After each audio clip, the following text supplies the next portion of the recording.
They said, well, we would like to tithe, because the Bible says it talks about tithing. And you know what? The following Wednesday or Sunday, they begin tithing. They would bring us carrots and eggs from their chickens. They would bring us tomatoes, anything that they were growing in their gardens. You know what? And God began to really bless them. From fruits and vegetables that they used for tithing, they started tithing money. God was just blessing them. I mean, just from their love and obedience to the Lord. But as time went on, they finally, they felt that conviction of the Holy Spirit. And they said, Brother David, can you marry us? We would like to get married and stop living in fornication. We said, sure. So we would give them a little bit of money so they could get married. Here it's a law, you got to get married by civil justice, and then you get married by the church. And so the first wedding we performed, they had this big banquet. They sat Lydia and I in the middle, and everybody from the mountain was invited. And the only meal that they had, the wedding banquet, was an ear of corn. So they were excited. They gave Lydia an ear of corn. They gave me an ear of corn. It was boiled. And I took the leaf off of mine, and you know, like I said, Lydia always got a good deal. I don't know why God was doing something with me. There's a worm in it about the size of my finger, with big black eyes, and it was cooked. You know, the green worms that like to eat the corn. And I told Lydia, I said, Lydia said, my corn has a worm on it. She goes, well, I'm glad it's yours and not mine. And I thought she would have the solution, but that's all she told me. Well, I thought, well, I'll get my little knife and I'll scrape it out, but it's so cooked, I'll probably smear it. And then I'll probably embarrass the host, the people who were there, the ones that just got married. And so, talking to the gentleman and fellowshipping with him, I ate the corn, the worm, the whole thing, and it all tasted like corn.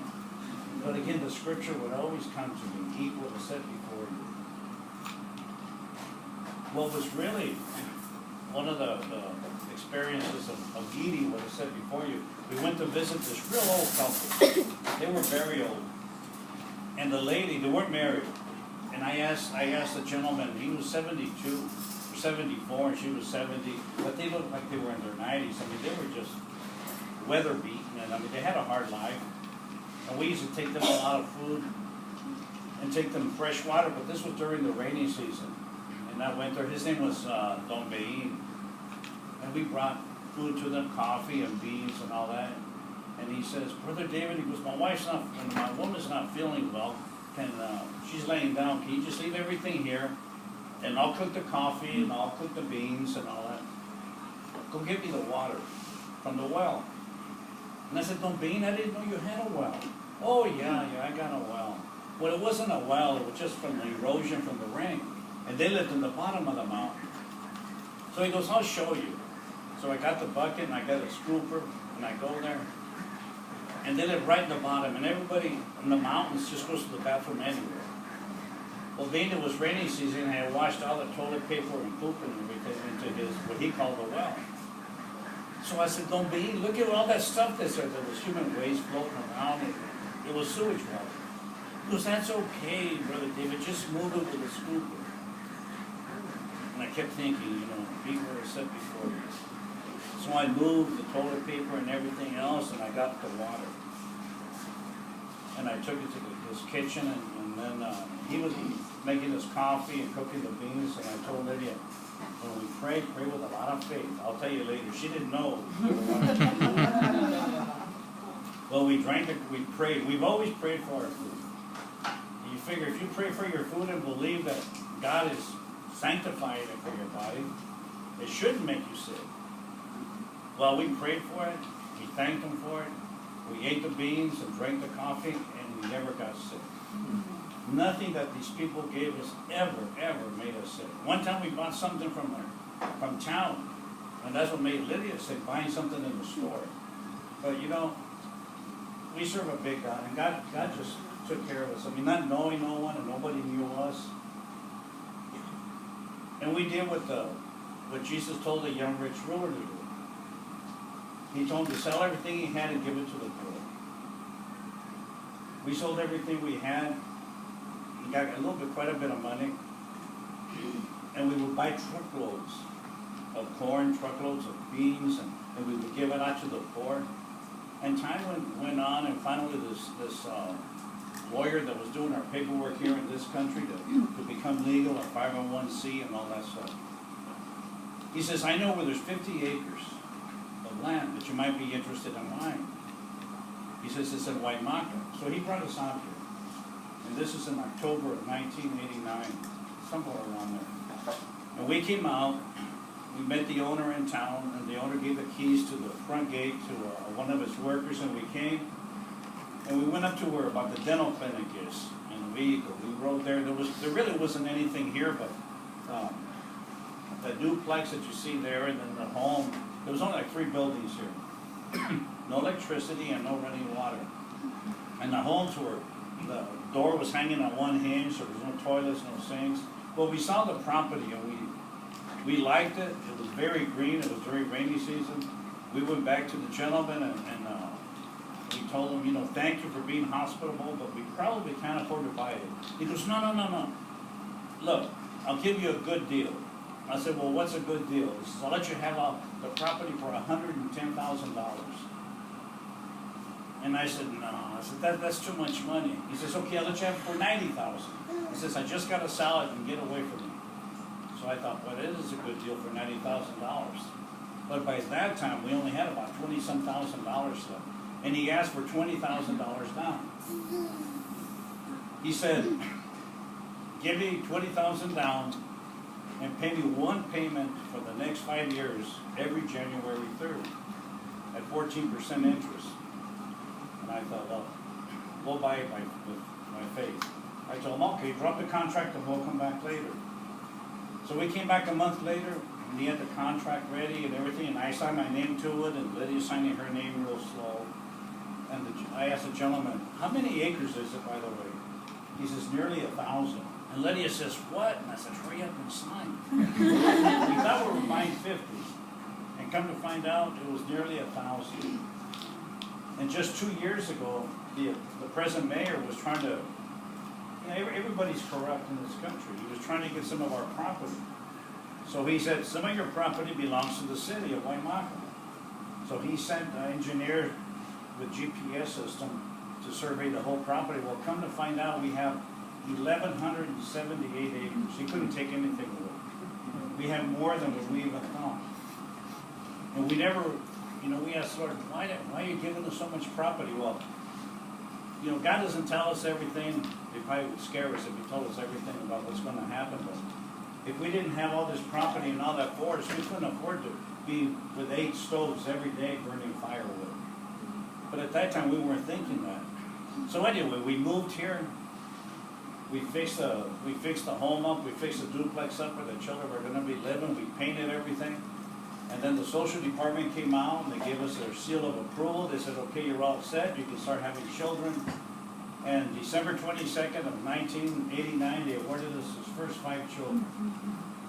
And we thought, wow, you know, 5 children, what are we going to do with 5 kids? You know, how can we take care of them? And we thought 5 kids was a lot. Now we got nearly 600. But anyway, the little boy that Lydia's holding in their arms, he was a year old when they gave him to us. We picked him up from the hospital. And that's why every child here is really a miracle. What's happened to these kids, if it happened to the kids in America, they would have all this professional care. Well, here all we have is Jesus Christ.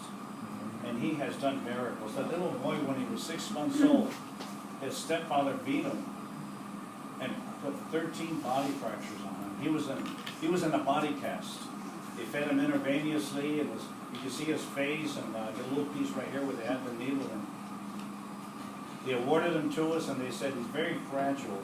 You got to take a lot of good care of him. And then the little boy over there, this one here, he's Santos. That little boy there, the mother, because he, you know, kids, he was only 5 years old. And kids are mischievous. Anywhere in the world, little kids are mischievous. Well, he did something that little kids do. Well, the mother tied his hands up with a rope and pulled him up threw the rope over the beams and pulled him up. And hung him there. And they got a 2x4 and commenced to beat him. for his punishment. And the neighbors, according to the record, the file that they gave us, the records called the authorities. When he was screaming and screaming, and when the screaming stopped, the mother took off running, cut the rope, and the neighbors came over and saw him in his own bloodbath. She left him there for dead. And listen, the mother. And a lot of these kids have worse situations. Some of the kids that you've played with today, or during the week that you've been here, I won't say which ones, but I'm sure you've hugged them and you talked to them and all that. On one family that we have here, this just happened a year ago in March. They've been with us for about 6-7 months already. These criminals broke into their home, to the family's home. There was the grandmother, the mother of these children, and the sister of the mother, which would be the aunt. Well, one of the small children witnessed a murder, an assassin. And so time went on, and they came for vengeance. In front of the children, in front of the whole family, they were interrogating. These are the criminals that were interrogating the mother, and she wouldn't talk because she didn't know anything. Well, they cut her breast off in front of her children, and she still wouldn't talk, so they gouged one eye out of her, and she still wouldn't talk. So they finally cut her throat, killed her in front of these kids. So they went to the aunt and began to do the same thing, and finally cut her throat. Then they went to the grandmother. She wouldn't talk, so they put a bullet in her. These children saw all of this, and they're here today. And like I said, you've probably played with them, laughed with them, loved them. And I say all that to say this, how God has done a miracle. We have little boys here who were raped by their biological grandfather. Probably over 50% of our girls have been raped, sexually molested by their families. And probably the other 50% of our kids have been beaten and abused in different ways. Thrown out in the street for like trash. We had one family here before that, a group of kids, that the mother didn't want the kids, there were 5 of them. And so in the capital, she would get on the bus and leave the children in the street. But the children would manage to get on the bus. One of them, the oldest brother, he was 7 or 8 years old, holding his baby sister. And then so they get on the bus, so then when the next bus stop, she would run off the bus. And the kids would run out. I mean, they wanted their mother. Finally, she lost them. And the kids lived for a week, eating banana peelings. You know, bananas are very cheap in this country. And in the capital, you just throw the banana peeling anyway. And the kids would eat the banana peelings, and they go to hamburger stand places, and they go to the trash and get French fries and a soda, whatever they put out of the trash. And they lived under a bridge for a week till the authorities found them, and then awarded them to us. But there are so many. We had one little girl. She was under 10, and the mother would sell tortillas, so she would have her little girl make tortillas to help her. Well, she didn't make them fast enough, so the mother got mad and put her hands on the hot plate on the grill. Put her hands like that on the hot grill. All her skin right here melted kind of like together. Her fingers from these joints down were glued together. It's the skin just stuck together. And all these kids. We had a first lady come from this country. She came, she was an American. She was married to the Honduran president. She came, and she saw the kids happy. The kids sang songs to her. They were all happy. And she had Lydia and I in the church, and she said, I would like to see your psychiatrist. Because your kids are happy. I mean, they're not supposed to be happy. And I told her, ma'am, with all due respect, our only psychiatrist is Jesus Christ. He doesn't pick their brain, and he doesn't leave any scars in their heart. And she almost started crying. Her eyes got watery because she was on camera. So she goes, okay, let's go see something else. We had another first lady. She was from Spain, married the Honduran president. She came out, and she was so overwhelmed at the joy of these kids that about, 2 or 3 times a year, she would send she sent out 2 pickups with these huge cakes this big, and they had little cars, they were decorated for little kids.